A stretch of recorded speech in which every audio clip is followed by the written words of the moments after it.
बिस्मिल्लाहिर्रहमानिर्रहीम। अस्सलाम वालेकुम डियर स्टूडेंट्स, आज हम mathematics 9th class new book 2025 तो ये इसका यूनिट नंबर 3 स्टार्ट करने लगे हैं। इससे पहले यूनिट 1 और 2 सॉल्व कर चुके हैं। यूनिट 3 सेट्स एंड फंक्शंस, तो इसका भी जो बेसिक जो डेफिनेशन है इसकी ये भी रीड आउट की जा चुकी है और इसके जो मेथड्स हैं, इस सेट के लिखने के कितने मेथड हैं, ये 3 मेथड हैं, ये आपको समझा दिए गए हैं। और जो डिफरेंट नंबर्स ऑफ सेट्स हैं ये भी एक्सप्लेन किए जा चुके हैं। तो आज हम करते हैं types of set. Singleton set से स्टार्ट करेंगे। Singleton set, a set with one element is called a singleton set. एक ऐसा सेट जिसका एक ही एलिमेंट हो उसको सिंगलटन सेट कहा जाता है। सपोज सेट ए हैविंग ओनली वन एलिमेंट, तो ये उसकी एग्जाम्पल है। एक और एग्जाम्पल लिख लें, सेट बी, इसका वन एलिमेंट, तो ये भी एक सिंगलटन सेट है। इसी तरह से कोई और लिख लें, सी इज इक्वल ए, तो ये भी एक सिंगलटन सेट है। नल सेट, एम्प्टी सेट और वाइड सेट, तो एक ही सेट के तीन नाम हैं। A set with no element is called an empty set. ऐसा सेट जिसका कोई एक भी एलिमेंट ना हो उसको एम्प्टी सेट कहा जाता है। इट इज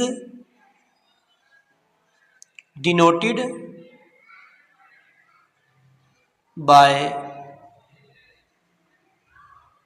ये सिंबल है और ये दो करली ब्रैकेट्स हैं, तो इसको 5 पढ़ते हैं, तो ये एम्प्टी सेट का सिंबल है।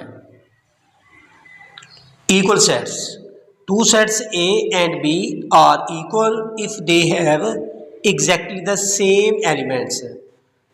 तो इसमें यह कहा गया अगर कोई से दो सेट्स ए और बी हैं, अगर उनके सेम एलिमेंट्स हैं तो उनको इक्वल सेट्स कहा जाएगा। Suppose set A having elements 1 and 2, set B having elements 2 and 1। चूंकि ये दो एलिमेंट्स हैं, दोनों सेम हैं, तो इसलिए A and B equal sets कहलाएंगे। Equivalent sets, two sets A and B are equivalent sets if they have the same number of elements. तो इसमें यह कहा गया कि अगर कोई से दो सेट ए और बी हों, उनके number same number of elements हों तो उनको इक्विवेलेंट सेट्स कहा जाता है। फर्ज करें कि सेट ए, इसके एलिमेंट्स हैं आपके पास 1 2 3 और सेट बी के एलिमेंट्स हैं आपके पास ए बी सी। तो ये देखें इसके 3 एलिमेंट्स हैं सेट ए के और सेट बी के भी 3 एलिमेंट्स हैं, तो नंबर सेम नंबर हैं इनके। तो इस तरह के जो दो सेट्स होते हैं उनको इक्विवेलेंट सेट्स कहा जाता है। Subset, if every element of set A is an element of set B then A is a subset of set B. तो इसमें यह कहा गया है कि अगर किसी सेट ए के एलिमेंट, हर एक एलिमेंट किसी दूसरे सेट बी में मौजूद हो तो सेट ए को सेट बी का सबसेट कहा जाता है। तो सबसेट का जो सिंबल होता है वो ये है। अगर ए बी का सबसेट है तो आप इसको यूँ लिखें, A is a subset of set B and B is called superset of set ए।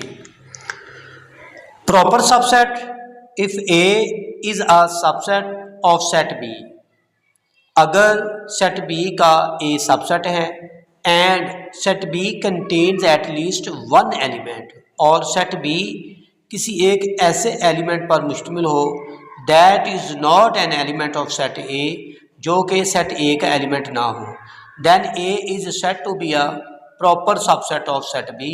तो फिर आप A को सेट बी का प्रॉपर सबसेट कहेंगे। फर्ज करें कि आपके पास एक सेट ए है उसके एलिमेंट्स हैं 1 2 3। अदर सेट बी आपके पास है, उसके एलिमेंट्स हैं 1 2 3 एंड 4। तो ये देखें, each element of set A is present in set B but one element 4 is not present in set A, so A is a subset of set B. तो इस तरह के सबसेट को बोलेंगे प्रॉपर सबसेट। तो फिर इसका जो मैथमेटिकली सिंबल होगा वो ये होता है प्रॉपर सबसेट के लिए। तो फिर इसको मैथमेटिकली फॉर्म में यूँ लिखेंगे, A is the proper subset of set B. तो ये जो सेट बी है वो ए सेट का सुपर सेट कहलाएगा। Improper subset, if A is a subset of set B, अगर ए सेट बी का सबसेट है and A is equal to B और ए बी के इक्वल भी है, then it is said to be that, फिर ये कहा जाता है कि A is a improper subset of set B. तो ए जो बी का इम्प्रॉपर सबसेट है। तो इम्प्रॉपर सबसेट का जो सिंबल होता है वो ये है।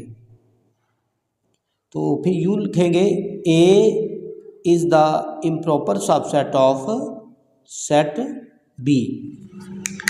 Universal set, the set that contains all objects, ऐसा सेट जो तमाम ऑब्जेक्ट्स और एलिमेंट्स पर मुश्तमिल हो। अंडर कंसिडरेशन, जिसके अंडर अदर सेट्स को ज़ेर बहस लाया जाए, इज कॉल्ड यूनिवर्सल सेट। तो ऐसे सेट को यूनिवर्सल सेट कहते हैं। It is a denoted by you.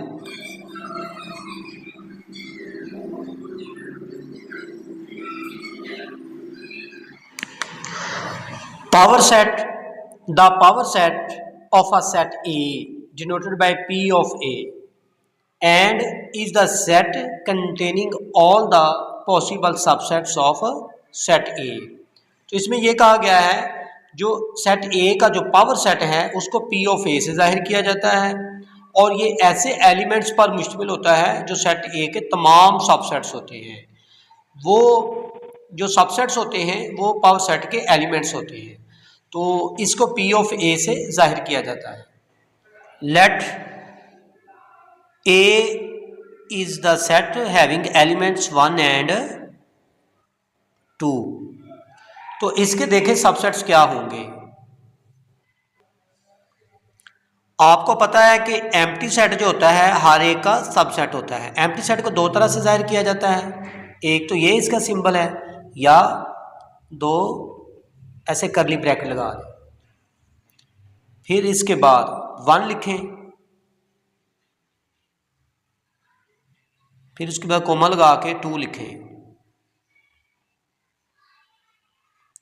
जब ये सब एलिमेंट्स लिखे जाएं 1 1 करके, आप फिर 1 को अदर एलिमेंट्स के साथ लिखें, मतलब अगला एलिमेंट क्या है 2, तो 1 और 2 को कंबाइन कर लें। तो ये सेट ए के 4 सबसेट्स हैं। अगर इनको इनक्लोज किया जाए कर्ली ब्रैकेट्स के अंदर तो ये पावर सेट बन जाएगा ए का। तो नंबर ऑफ पावर सेट आपने फाइंड आउट करना है, number of elements of power set. तो उसका फार्मूला क्या होगा, ये कितने एलिमेंट्स हैं 2, तो 2 ये फार्मूला 2 पावर 2 लिखेंगे। तो जनरल फार्मूला जो होता है इसका number of power set of elements होगा वो होता है 2 पावर m होता है। तो ये देखें इसके 2 एलिमेंट्स थे, तो number of elements of power set हो गया 2 पावर 2 4।